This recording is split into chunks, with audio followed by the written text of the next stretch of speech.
नमस्कार, प्रदेश कृषि दर्पण कार्यक्रममा स्वागत छ। म किशोर चौधरी सरिखा। भूमि व्यवस्था कृषि तथा सहकारी मन्त्रालय बागमती प्रदेशको सहकार्यमा हामीले प्रदेश कृषि दर्पण कार्यक्रमको निर्माण गर्दै आएका छौं। हामीले यस कार्यक्रम मार्फत बागमती प्रदेशभित्र रहेका सफल किसानको कथा व्यथा र उसले पाएको सफलताको कथालाई प्रस्तुत गर्दै आएका छौं। यस कार्यक्रम मार्फत हामीले समग्र कृषि क्षेत्रका गतिविधि, कृषि पेशाबाट कसरी आत्मनिर्भर बन्न सकिन्छ जानकारी दिनुको साथै कृषि पेशाबाटै सफल भएका कृषि उद्यमीहरूको सफलताको कथा देखाउँदै आएका छौं। घाम पानीको कुनै प्रवाहै नगरिकन 24 घण्टा निरन्तर खेतबारीमा व्यतीत गर्ने त्यस्ता किसानहरूको कथा देखाउँछौं, जसबाट कृषि क्षेत्रमा लाग्न कृषकलाई मार्गदर्शन र कृषक तथा सरोकारवाला बीच सन्देश मात्रै प्रवाह हुने छैन, कृषि क्षेत्रमा लाग्न प्रेरणा समेत मिल्ने कुरामा हामी विश्वस्त छौं। आउनुहोस् आजको प्रदेश कृषि दर्पण कार्यक्रम सुरु गरौं।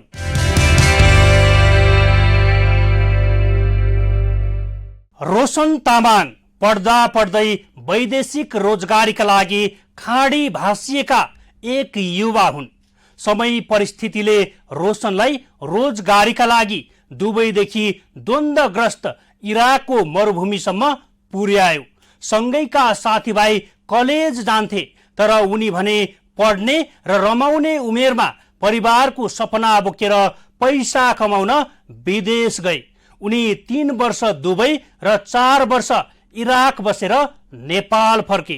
विदेशबाट फर्केपछि उनी नेपालमै केही गर्ने सोचले विदेशमा दुःख गरेर कमाएर ल्याएको पैसा अस्ट्रिच, कालिज, टर्की र कुखुरा पालन गर्ने योजना बनाए। सोही योजना अनुसार अस्ट्रिच पालन सुरु पनि गरे। अहिले रोशनसँग 6 वटा अस्ट्रिच छ।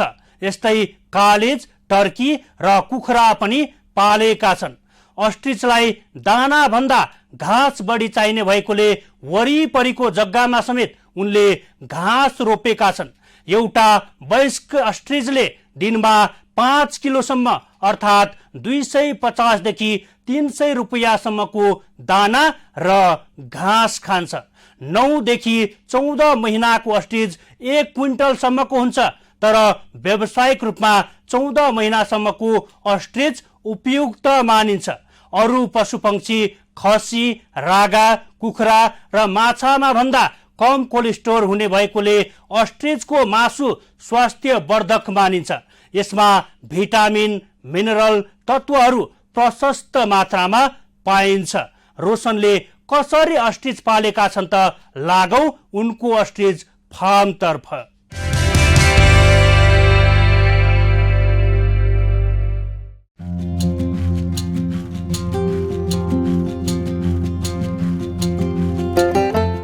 रोशन तामाङ पढ्दा पढ्दै वैदेशिक रोजगारीका लागि खाडी भासिएका एक युवा।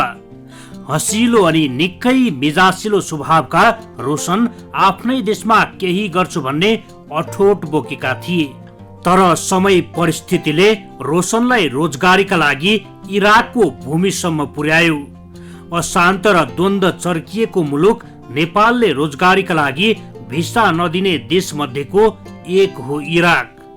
तर रोशनलाई आर्थिक अवस्थालाई सबल बनाउनु थियो, नेपालमै केही गर्न बजेट जुटाउनु थियो। त्यसैले उनी अरू देशभन्दा जोखिम मोलेरै इराक रोजे। हुन त इराक पुग्नेहरूको सधैँ चिन्ता हुन्छ म इराकबाट सकुशलै नेपाल फर्किन सकु भनेर। अरू जस्तै चिन्ता रोशनमा हुनु पनि स्वाभाविक नै हो। इराक बस्दा सधैँभरि नेपाल फर्केर केही गर्छु भनेर मनभरि सपनाको सुन्दर संसार सजाउँदै बसेका थिए उनी। हुन त कलिलै उमेरमा परिवारको जिम्मेवारी काँधमा बोकेका पनि थिए।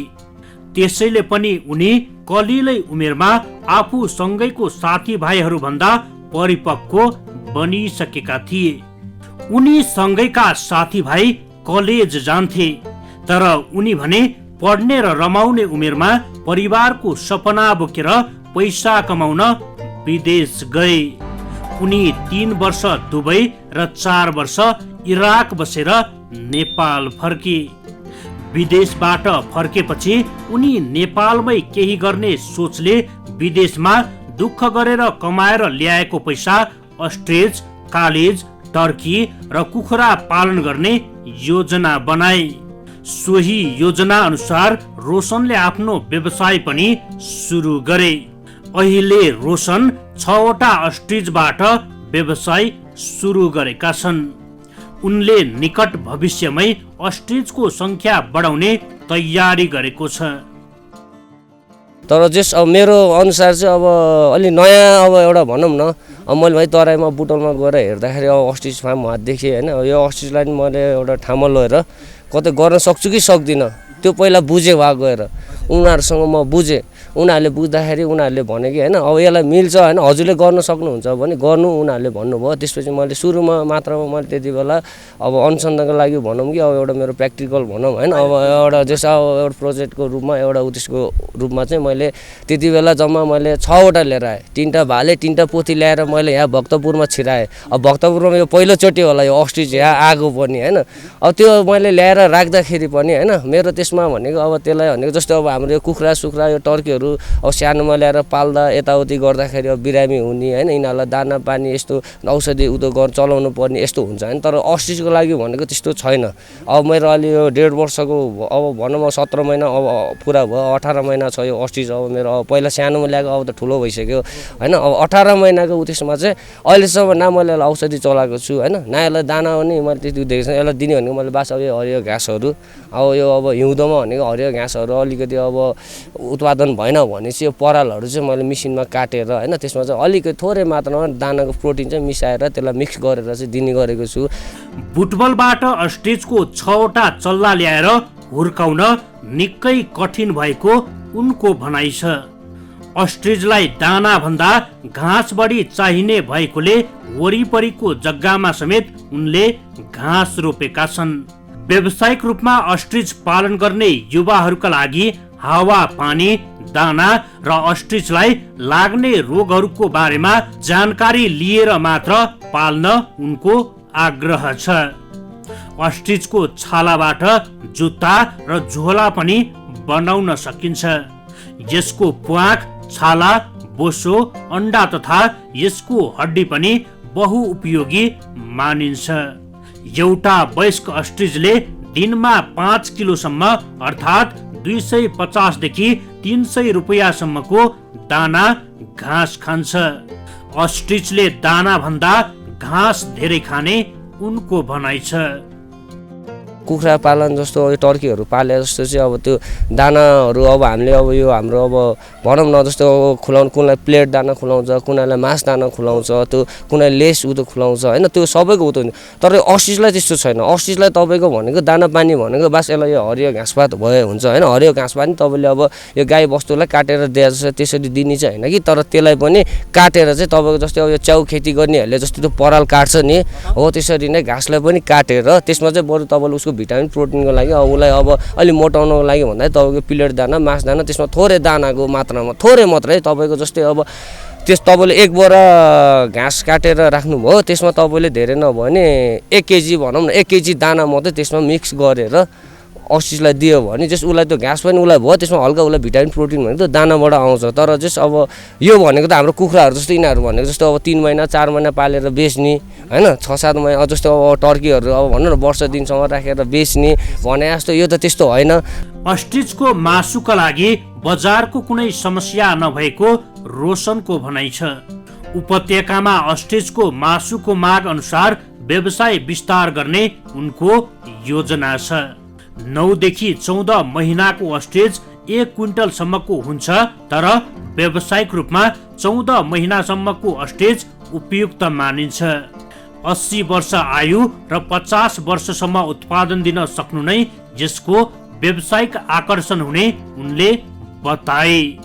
अस्ट्रिचको मासु प्रति किलो 1500 र अन्डा प्रति गोटा 2000 रुपैयाँसम्म बिक्री हुन्छ। सुरुमा बच्चालाई हुर्काउन अप्ठ्यारो हुने भए पनि हुर्किसकेपछि कुनै पनि रोगले आक्रमण नगर्ने हुँदा लगानी सुरक्षित हुने उनले जानकारी दिए। अस्ट्रिच 8 फिटसम्म अग्लो हुन्छ। भाले 250 किलोग्राम र पोथी 225 किलोग्राम हुन्छ। 60% सागपात र 40% अन्न, नुन, तेल लगायतका खानेकुरा खुवाउने गरेको उनले बताए। सरकारी निकायबाट अहिलेसम्म पनि कुनै अनुदान नपाएकोमा भने उनको गुनासो छ। नेपालमै कृषि पेसामा आबद्ध हुने युवाहरूलाई अनुदानको व्यवस्था भए पनि वास्तविक किसानको पहिचान हुन नसक्दा कृषि उत्पादनमा वृद्धि हुन सकेको छैन। कुरो गर्दाखेरि अब सरकारलाई त अब भन्नु त के भन्नु, जस्ट अब हामी जस्तो कृषकहरूलाई चाहिँ अलिकति हैन, अब अलिकति जस्ट युवाहरूलाई अलिकति अब भनौँ न, हाम्रो युवाहरू धेरै बेरोजगार छन् हैन, अब कोसँग पैसा धेरै होला नहोला, तर जस्ट अब थोरै हुनेलाई पनि सरकारले चाहिँ अलिकति बुझेर जानेर, जस्तै अब उसँग 1 लाख रुपियाँ छ भने उसलाई 10 लाख लगानी हाल्नु पर्यो हुनु त्यस्तो हुन्छ हैन। त्यसमा चाहिँ सरकारले पनि अलिकति हेरेर बुझेर हैन, ऊ युवाले के काम गर्न लागिरहेको छ हैन, त्यो बुझेर जानेर चाहिँ जस्ट सरकारले नै अलिकति युवाहरूलाई सहयोग गरिदियो भने हैन, हाम्रो देशको युवाहरू चाहिँ जस्ट अरूको देशमा चाहिँ जानु पर्दैन जस्तो मलाई लाग्छ। मासु र अण्डाका लागि मात्र नभएर अन्य पंक्षी भन्दा फरक हुने भएकोले अस्ट्रिच मानिसहरूको आकर्षणमा पर्ने गरेको छ। नेपालमा पनि बिस्तारै अस्ट्रिच पालनको व्यवसाय फस्टाउँदै गइरहेको छ। अस्ट्रिच चरा प्रजातिको सबैभन्दा ठूलो चरा हो। यसलाई विश्वको सबैभन्दा अग्लो पंक्षी भनेर पनि चिनिन्छ। अस्ट्रिच अफ्रिकन ओरिजिन जंगली चरा भए पनि यसलाई व्यावसायिक रूपमा पहिलेदेखि नै पाल्न सुरु गरिएको हो। नेपालमा भने यसको व्यावसायिक पालन विक्रम सम्वत 2064 सालबाट सुरु भएको हो। नेपालमा पहिलो पटक अस्ट्रिच पालन सुरु गंगोलिया अस्ट्रिच प्राली रूपन्देहीले गरेको हो। रूपन्देहीको गंगोलियामा 2064 सालदेखि 1500वटा अण्डा र केही चल्लाबाट सुरु भएको यसको व्यावसायिक पालन अहिले निकै फस्टाएको छ। यो प्रजातिको चढा उड्न सक्दैन, तर प्रति घण्टा 70 देखि 80 किलोमिटर दौडिन सक्छ। अस्ट्रिचको मासु रातो हुन्छ, तर यसमा अरू पशु पंक्षी, खसी, रागा, कुखुरा र माछाहरूमा भन्दा कम कोलेस्ट्रल हुने तथा चिल्लो पदार्थ हुँदैन। यसमा भिटामिन, मिनरल तत्वहरू प्रशस्त मात्रामा पाइन्छ। अहिले नेपालमा विभिन्न स्थानमा व्यावसायिक रूपमा अस्ट्रिच पालन गर्ने कृषकको संख्या पनि बढ्दो छ।